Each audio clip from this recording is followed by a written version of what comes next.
welcome to another podcast on TheTitleFight.com. This past weekend was a busy weekend in boxing, and we're going to start off with the Friday Night Fights doubleheader. In the co-feature, we did see two unbeaten lightweight prospects in Rances Bartholomew taking on Highland Williams Jr. in an 8-round bout. Both fighters have great amateur backgrounds and risked their unbeaten records to face one another. And this was a pretty good fight in which both fighters produced a lot of action. Bartholomew was the more dominant of the two as he used his height and speed advantage to dominate Williams and rolled to an 8-round unanimous decision. In the Friday Night Fights main event, we saw South African Isaac Chilemba taking on tough and always exciting veteran Edison Miranda in a 10-round light heavyweight bout. Miranda's best days seemed to be behind him, and he just couldn't get settled in this fight. This fight wasn't the prettiest at times, and there were headbutts and rabbit punches being traded. However, it still produced some good action. Chilemba won this fight via 10-round unanimous decision.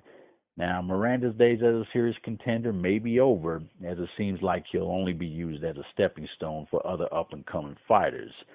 Now, let's move to the HBO doubleheader on Saturday night at the famous Alamo Dome in San Antonio, Texas. In the co-feature, rising star and pound-for-pound contender Nonito Donaire, known as the Filipino Flash, took on former title holder Wilfredo Vasquez Jr. for the vacant WBO Super Bantamweight title. Now, this was a fun fight to watch from start to finish. Nonito threw hard shots from start to finish and tried very hard to knock Vasquez out, as every shot had bad intentions on it. Donaire did score a 9th round knockdown. However, he wasn't able to finish him off. Vasquez was game and hung in there with Nonito by trading shots throughout the fight. Nonito Donaire won a 12-round split decision in which one judge had scored the fight 115-112 for Vasquez. I'm not sure which fight that judge is watching. However, Nonito gets the decision regardless.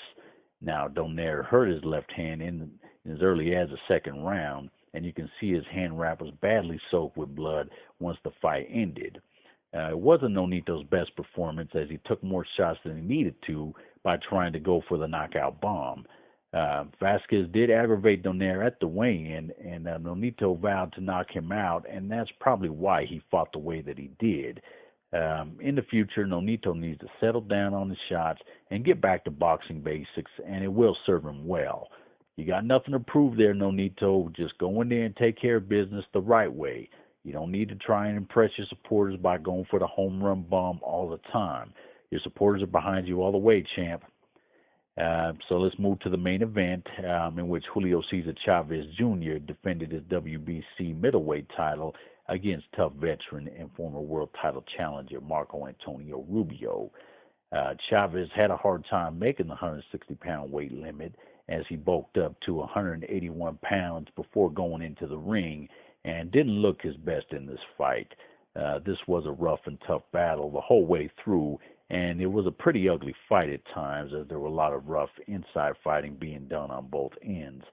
Rubio threw twice as many punches as Chavez did. However, none of them made a dent in Chavez's armor, as Chavez outweighed him by over 10 pounds.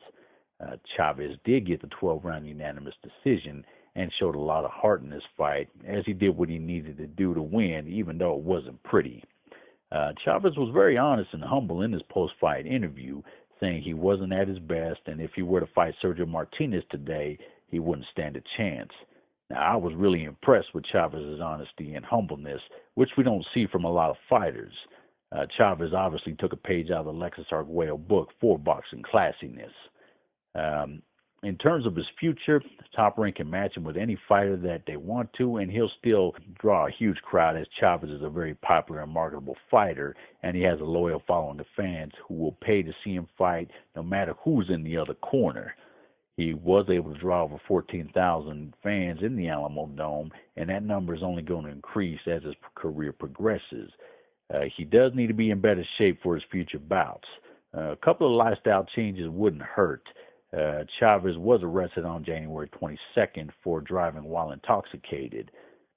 Cutting back on the alcohol will definitely help his conditioning. So hopefully he can make these changes and come in better shape for his future fights.